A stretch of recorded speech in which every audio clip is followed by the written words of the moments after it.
Morning students, आज देख लेते हैं अगला हमारा lecture factors influencing terms of trade. तो कौन से फैक्टर्स हैं जो टर्म्स ऑफ ट्रेड को इन्फ्लुएंस करते हैं। सबसे पहला रेसिप्रोकल डिमांड, यानी कि एक कंट्री की दूसरे कंट्री के गुड्स के लिए कितनी डिमांड है and vice versa. Right, so क्या होता है, reciprocal demand in its turn depends upon the elasticity of demand and supply of imports and exports of a country. Right, तो रेसिप्रोकल डिमांड जो है वो डिपेंड करती है demand and supply of imports and exports के लिए। So their effect can be studied as follows. Elasticity of demand, सबसे पहले elasticity of demand of export goods, other things being equal, if the demand of exports of a country is less elastic then the terms of trade will be in the favor. Right, अगर demand less elastic होगी तो क्या होएगा, terms of trade जो है favour में होंगे। ठीक है, अगर demand for exports is more elastic terms of trade will be against the country. देखिए, लेस इलास्टिक होने का मतलब ये है कि आप जितने मर्जी प्राइसेस रखो डिमांड उतनी ही रहेगी। ठीक है, तो प्राइसेस अगर बढ़ भी जाते हैं तो भी डिमांड जो है चेंज नहीं होगी। लेकिन ज़्यादा इलास्टिक होने का मतलब ये है कि अगर किसी भी कारण से प्राइसेस बढ़ गए तो डिमांड बहुत कम हो जाएगी। तो less elastic exports are more favourable than the more elastic exports, demand for exports. Right, elasticity of demand of import goods, तो terms of trade will be favorable to a country whose demand for imports is more elastic. ठीक है, तो on the other hand if the demand for imports is less elastic terms of trade will be unfavorable। अगर ज़्यादा elastic है import क्या होता है, जो हम किसी और कंट्री से मंगवा रहे हैं। एक्सपोर्ट क्या होता है, जो अपनी कंट्री किसी और कंट्री को भेज रही है। तो अगर इंपोर्ट, अब यहाँ पे देखिए पहले हमने एक्सपोर्ट गुड्स का किया है, अभी इंपोर्ट गुड्स का। तो अगर इंपोर्ट्स जो हैं ज़्यादा इलास्टिक हैं, डिमांड फॉर इंपोर्ट्स जो है ज़्यादा इलास्टिक है तो वो फेवरेबल है। क्यों, अगर प्राइसेस बढ़ गए तो हम क्या करेंगे, डिमांड कम कर देंगे, तो ये क्या हो गया, फेवरेबल। ठीक है, और अगर लेस इलास्टिक है तो क्या हो जाएगा हमारे लिए, अनफेवरेबल। लेस इलास्टिक का मतलब ये है कि चाहे प्राइसेस जितने मर्जी क्यों ना हो हमारी डिमांड जो है वो चेंज नहीं होगी। जैसे आप देख सकते हैं कि ऑयल है, जो पेट्रोलियम है, जो क्रूड ऑयल है जिसकी हम डिमांड करते हैं, तो अब उसका डिमांड हम चेंज नहीं कर सकते, तो वो लेस इलास्टिक है। ठीक है, अगर ग्लोबल प्राइसेस उसके बढ़ भी रहे हैं तो भी हम उतनी ही डिमांड करके इंपोर्ट कर रहे हैं। राइट, तो लेस इलास्टिक अनफेवरेबल, इंपोर्ट्स में मोर इलास्टिक फेवरेबल। राइट, अब नेक्स्ट हमारे पास आ जाता है elasticity of supply. So elasticity of supply has the following effect on the terms of trade. If the supply of exports is less elastic, so supply of exports is less elastic, terms of trade will be unfavorable। अगर supply कम elastic है exports की तो हमारे लिए क्या है, unfavourable. If more elastic then same is favourable. ठीक है, लेस इलास्टिक का मतलब ये है कि हम सप्लाई को चेंज नहीं कर सकते अकॉर्डिंग टू द डिमांड और प्राइसेस, तो क्या हो गया, अनफेवरेबल हो गया। अगर हम चेंज कर सकते हैं तो क्या हो गया, फेवरेबल हो गया। ठीक है, that is exports, supply of exports. If supply of imports is less elastic, terms of trade will be favorable। ठीक है, अगर अब सप्लाई ऑफ, पहले एक्सपोर्ट्स देखा, अब इम्पोर्ट्स। ठीक है, तो अगर इम्पोर्ट्स का सप्लाई लेस इलास्टिक है तो टर्म्स ऑफ ट्रेड हमारे लिए फेवरेबल हो जाएगा। अगर supply of imports more elastic है तो हमारे लिए ये अनफेवरेबल हो जाएगा। राइट, उसके बाद all the 4 types of elasticities are collectively called elasticity of reciprocal demand. They have an important influence on terms of trade. तो इलास्टिसिटी जो है, जिसको हम लोचशीलता भी कहते हैं, it is very important part of the reciprocal demand. Size of demand, अब दूसरा क्या टर्म्स ऑफ ट्रेड किससे इन्फ्लुएंस करता है कि कितना साइज है डिमांड का। ठीक है, अदर थिंग्स रिमेनिंग इक्वल। ठीक है, with the increase in the demand for the exports of a country, prizes of exports will increase. Right, तो प्राइजेस ऑफ जो है exports will increase as against the prices of imports and hence terms of trade will be favourable. ठीक है, तो size of demand is also very important कि अगर demand बढ़ती है एक्सपोर्ट की तो एक्सपोर्ट के प्राइसेस बढ़ जाएंगे as against prices of imports. ठीक है, तो हमारे लिए क्या रहेगा, टर्म्स ऑफ ट्रेड फेवरेबल रहेगा. सिंपल सी बात है, अगर एक्सपोर्ट के प्राइसेस बढ़ते हैं तो हमें बेनिफिट होगा. दूसरी तरफ अगर इंपोर्ट के प्राइसेस बढ़ते हैं, एक्सपोर्ट के नहीं बढ़ते, तो हमारे लिए वो अनफेवरेबल रहेगा. देन अवेलेबिलिटी ऑफ सब्सटीट्यूट्स, अगर जो हम इंपोर्ट कर रहे हैं उसका सब्सटीट्यूट अवेलेबल है तो फेवरेबल है, अगर नहीं अवेलेबल तो अनफेवरेबल है. अगर फॉरेन कंट्री वालों के पास हमारे एक्सपोर्ट का सब्सटीट्यूट है तो हमारे लिए अनफेवरेबल है. Right. Taste and preferences of the people, तो ये भी एक चीज़ होती है कि किसी, जैसे हमारी कंट्री में बड़ा क्रेज़ है इंपोर्टेड आइटम्स का, तो नेचुरली बात है कि हमारे लिए टर्म्स ऑफ ट्रेड अनफेवरेबल है. लेकिन अगर हम लोग इसको लिटिल प्रेफरेंस देते हैं तो यही हमारे लिए फेवरेबल हो जाएगा. साइज ऑफ पॉपुलेशन ज़्यादा तो डिमांड भी ज़्यादा होएगी and it is unfavourable condition. Change in factor endowment and technology. With the increase in the availability of factor endowment and use of improved technology, exports will increase more than the imports. अगर technology और factor endowment के द्वारा हम जो है अपने imports को जो है कम कर सकते हैं, एक्सपोर्ट्स को बढ़ा सकते हो, तो naturally this is a favourable thing. Effect of tariff, तो टैरिफ, कस्टम ड्यूटीज़, ये भी टर्म्स ऑफ ट्रेड को फेवरेबल करती हैं. देन डिवैल्यूएशन क्या होता है कि हम एक्सचेंज रेट में अपनी करेंसी को डेप्रिशिएट करते हैं. ठीक है, it may lead to favourable और unfavourable terms of trade.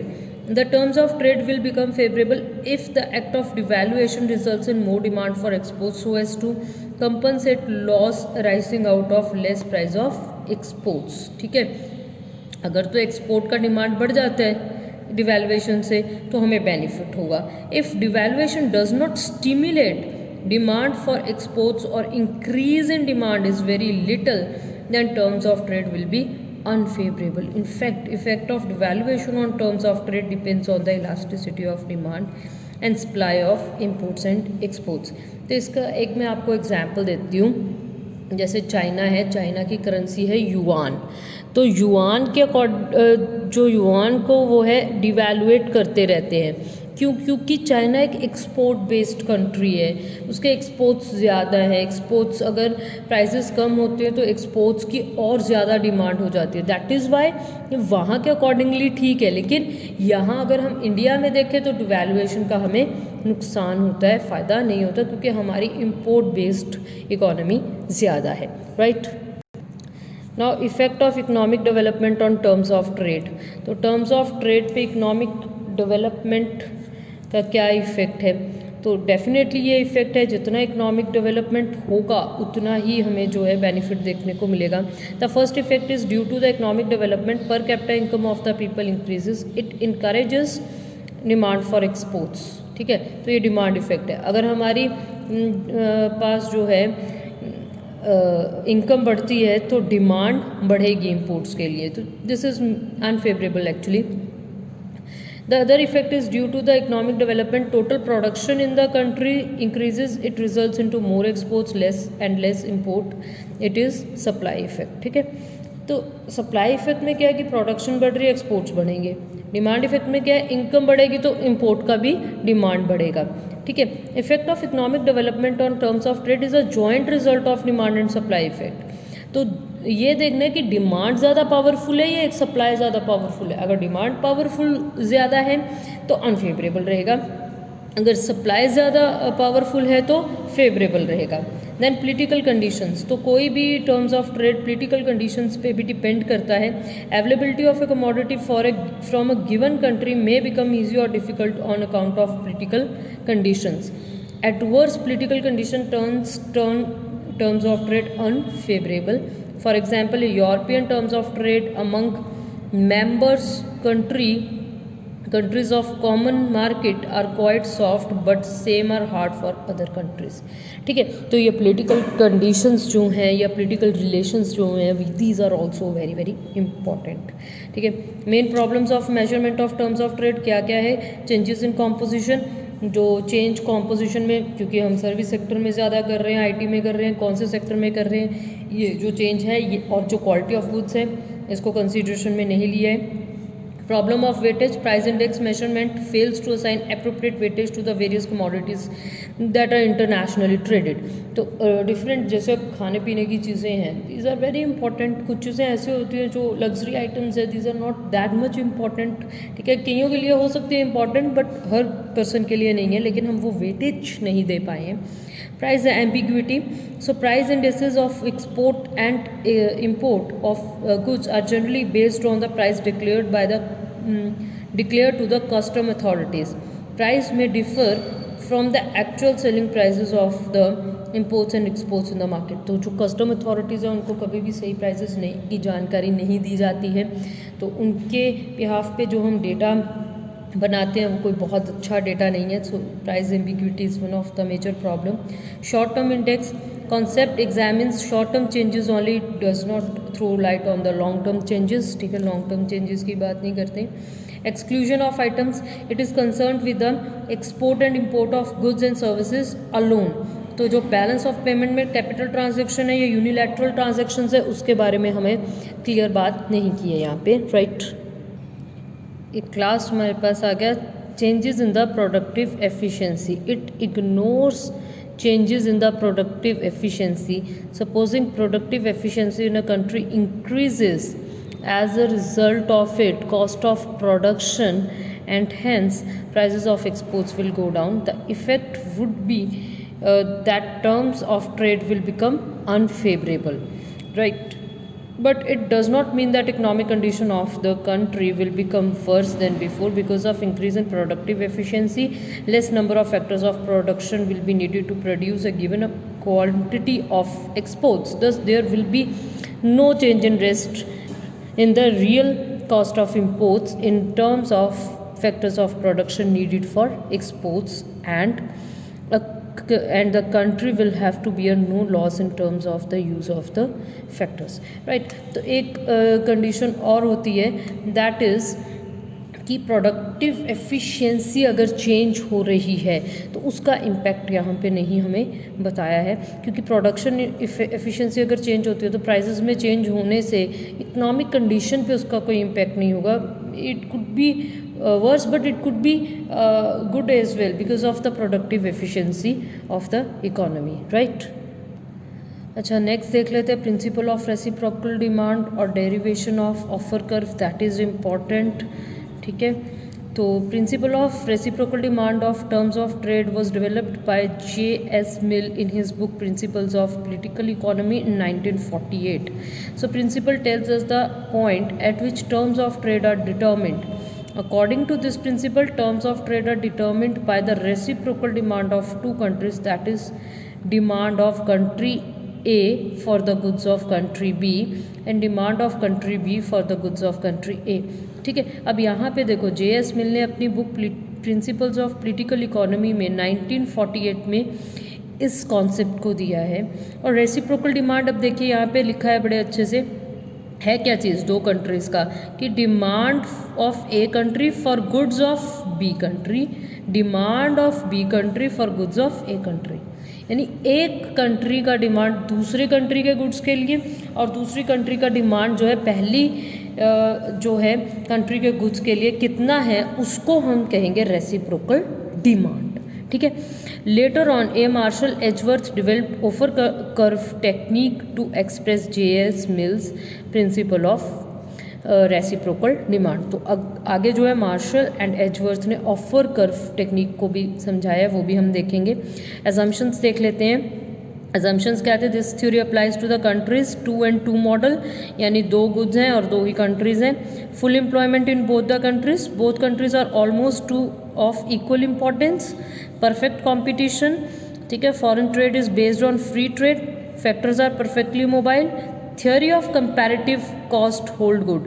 Comparative cost जो हमने एक जो है क्लासिकल थ्योरी की है जहाँ पे absolute and relative comparative cost हमने थ्योरी की है, तो उसको ही लेते हुए ये ऑफर कर्व्स बनाई जाएंगी। नाउ एक्सप्लेनेशन देख लेते हैं। According to J.S. Mill, terms of trade are not determined by the cost of import and export alone but the conditions of their demand.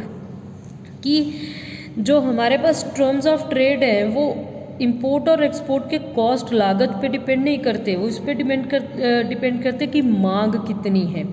Rate of exchange between two countries is determined bye there reciprocal demand. ठीक है, main characteristics क्या है? Terms of trade imply barter terms of trade. यहाँ पे हम money को नहीं ले रहे हैं, चीज़ के बदले में चीज़ दे रहे हैं. ठीक है, it means quantity of exports received in exchange of quantity of exports, कि इम्पोर्ट के मुकाबले में हमें कितना एक्सपोर्ट मिला है. Right. So next, gain to every country from trade is determined by the terms of trade. Terms of trade में हम देखेंगे कि किस कंट्री को कितना हो रहा है. Limits within which terms of trade are settled or determined by the ratios of domestic cost in the countries concern. तो डोमेस्टिक कॉस्ट यानी कि घरेलू लागत कितनी है उस पर निर्भर करेगा. Between these two limits actual exchange of trade terms of trade is determined by the reciprocal demand, कि एक दूसरे के गुड्स के लिए कितना डिमांड है, इस पे देखा जाएगा कि एक्चुअली में एक्सचेंज क्या है. According to Mill, the point at which the total value of exports and imports become equal constitutes the point of equilibrium. जहाँ पे import और export दोनों बराबर हो जाएंगे उसको हम equilibrium point मान के चलेंगे. राइट. तो नेक्स्ट हमारे पास आ जाता है to explain the theory of reciprocal demand and example of two countries. ये सेम जो है एग्जाम्पल ली गई है जो हमने क्लासिकल थ्योरी में देखी थी. India and Nepal, wheat and rice का जो हमने एग्जाम्पल लिया था, वही एग्जाम्पल लेके आपको ऑफर कर्व एनालिसिस जो है समझाया जाएगा. तो ये two country two product model है. तो सपोज दो कंट्रीज़ हैं, इंडिया एंड नेपाल, दो कमोडिटीज़ बन रहे हैं, वीट एंड राइस. ठीक है, suppose in India cost ratio of rice and wheat is 1:1. India में कॉस्ट रेशो जो है वो 1:1 है वीट एंड राइस की, और नेपाल में वीट एंड राइस की कितनी है? 1:2. ठीक है जी, यानी उतनी कॉस्टिंग लगा के इंडिया में राइस भी उतना ही बन रहा है, 1 बन रहा है, वीट भी उतना ही बन रहा है. लेकिन नेपाल में क्या है? 1 यूनिट का राइस का और 2 यूनिट जो है वीट के. ठीक है. So India has absolute advantage in the production of both goods but it has greater comparative advantage in the production of rice. ठीक है, इंडिया को दोनों ही गुड्स बनाने में हालांकि बेनिफिट हो रहा है, लेकिन ज़्यादा किस में बेनिफिट हो रहा है? राइस बनाने में, क्योंकि नेपाल एक के बदले में 2 यूनिट राइस के बना सकता है. तो नेपाल को बेनिफिट है अगर वो वीट बनाता है. तो Nepal has less comparative disadvantage in the production of wheat. तो अगर नेपाल वीट बनाता है तो उसको कंपैरेटिवली डिसएडवांटेज कम होगा. ठीक है. Consequently India will specialise in the production of rice, Nepal in the production of wheat. India will gain from international trade so long as it gets more than 1 unit of wheat in exchange of 1 unit of rice. देखो, अब हमने एक production possibility curve भी की थी, अगर आपको याद हो, आपको थोड़ी सी बना के दिखा देती हूँ. तो वो कुछ इस तरीके की थी, वीट एंड राइस इंडिया, जैसे ये इंडिया की है और ये है नेपाल की. ठीक है, suppose this is rice and this is wheat. यहाँ पे राइस ले लिया था हमने, यहाँ पे वीट ले लिया था. ठीक है जी. तो यहाँ पे हमने कहा था ये टर्म्स ऑफ ट्रेड होंगे शेडेड पोर्शन, लेकिन हमने ये नहीं बताया था कि कितना होगा. कि एक राइस के मुकाबले में अगर इंडिया को 1 से ज़्यादा वीट मिल रहा है तो इंडिया बेनिफिट में है, और 1 यूनिट राइस के मुकाबले में जो नेपाल है उसको 2 से कम सेक्रीफाइस करना पड़ रहा है तो नेपाल भी बेनिफिट में है. राइट. तो यही चीज़ यहाँ पे लिखी है कि similarly Nepal will also gain from the international trade so long as it gets 1 unit of rice in exchange for less than 2 units of wheat. कि कहाँ वो 1 के मुकाबले में 2 यूनिट गंवाने पड़ रहे हैं, कहाँ उसको 1.8 मे बी 1.2 मे बी 1.5 गंवाना पड़ रहा है, उससे कम गंवाना पड़ रहा है. इंडिया को कहाँ 1 के मुकाबले में 1 मिल रहा है, कहाँ उससे ज़्यादा मिल जाएंगे. ठीक है. सो ये डिपेंड करता है किस पे?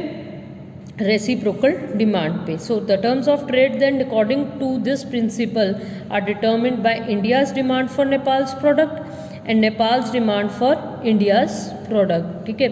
इन other words, terms of trade are determined by the intensity of domestic demand for foreign goods and foreign demand for domestic goods. So terms of trade are dependent on the elasticity and intensity of the exports and imports of the demand, right? So if India's demand for wheat is inelastic and more intense, it will be prepared to accept from Nepal a little more than 1 unit of wheat, say 1.1 1.2 in exchange of 1 unit of rice. ये same चीज़ जो मैंने आपको diagram के through समझाई है, ठीक है, कि ये डिपेंड करेगा डिमांड पे कि राइस के एक के बदले में, ठीक है, जो नेपाल है वो वीट का 2 से कम कितना सेक्रीफाइस करे और जो इंडिया है जो उसको कितना मिले 1 से ज़्यादा, राइट?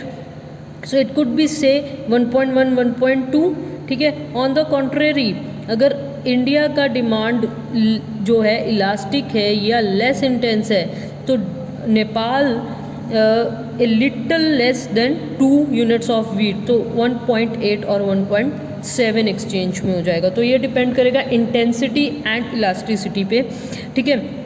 तो अगर नेपाल का डिमांड राइस के लिए ज़्यादा इंटेंस और लेस इलास्टिक है, it will be prepared to accept from India a little more than 1 unit of rice, say 1.1 or 1.2 for 2 units of wheat. On the other hand, if Nepal demand for rice is less intense, less elastic, तो क्या होएगा कि sufficiently 1.7 1.8 का exchange होगा, ठीक है। तो ये डिपेंड करता है इलास्टिसिटी पे, ठीक है।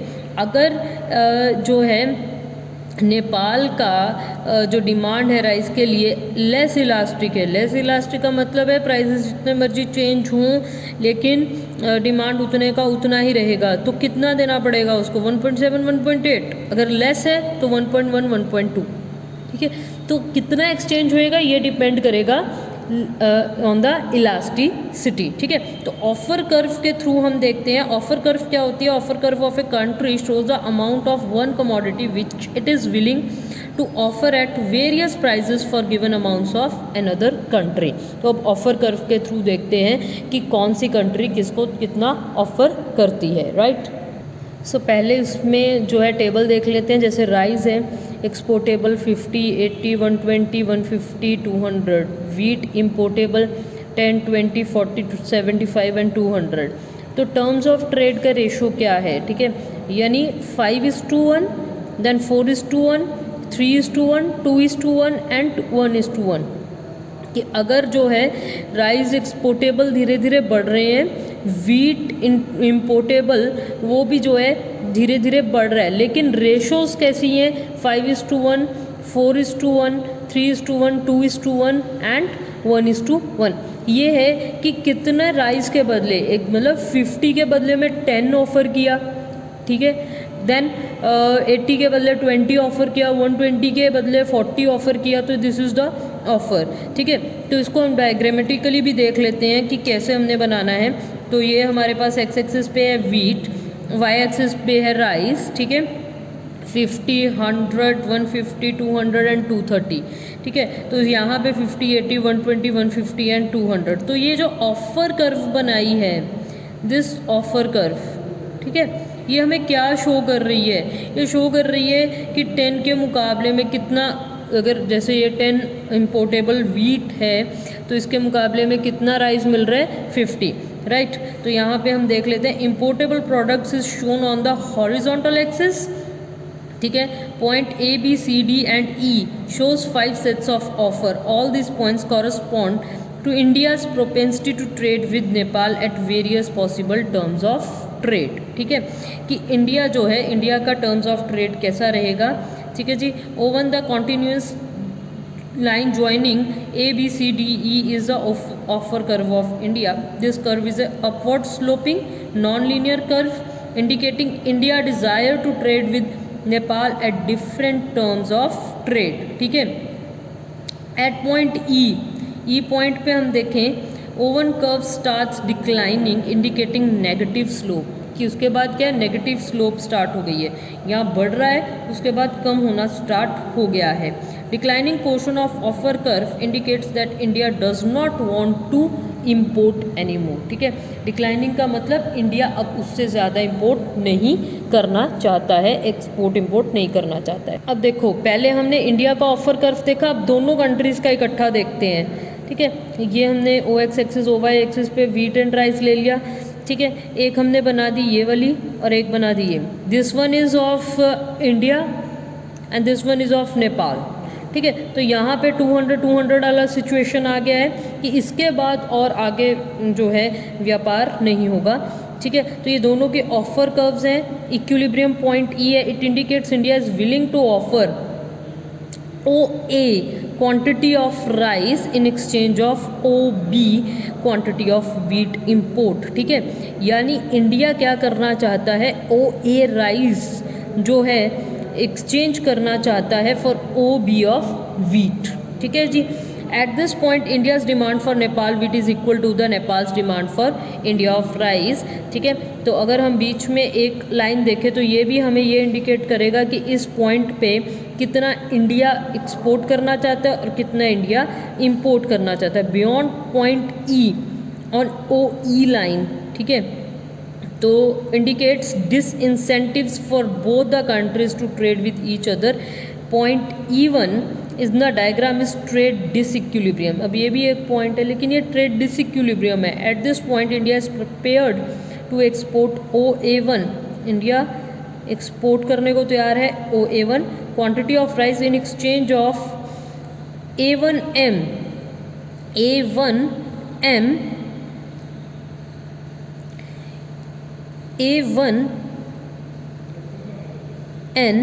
ये देखो ये रहा A1N, ठीक है। क्वांटिटी ऑफ वीट मतलब ले कितना रहा है OA1, ठीक है, दे कितना रहा है दैट इज A1N। तो ये डिसइक्विलिब्रियम है, ये कोई बहुत अच्छा नहीं है, ठीक है। अच्छा कौन सा है, ये वाला जहाँ पे दोनों जो है इक्वालिटी में है, ठीक है, राइट। ये तो यहाँ पे क्या इतना जो है वो एक्सपोर्ट कर रहे हैं तो इतना जो है वो इंपोर्ट कर रहा है। This is actually trade disequilibrium. तो ऑफर कर्व में यही एक चीज़ है कि एंड पॉइंट में जाके कहाँ पे दोनों कंट्रीज आपस में इक्विलिब्रियम में आते हैं, राइट। लास्ट में इसका एक क्रिटिसिज्म देख लेते हैं। JS Mill principles of reciprocal demand does not take into account the supply side.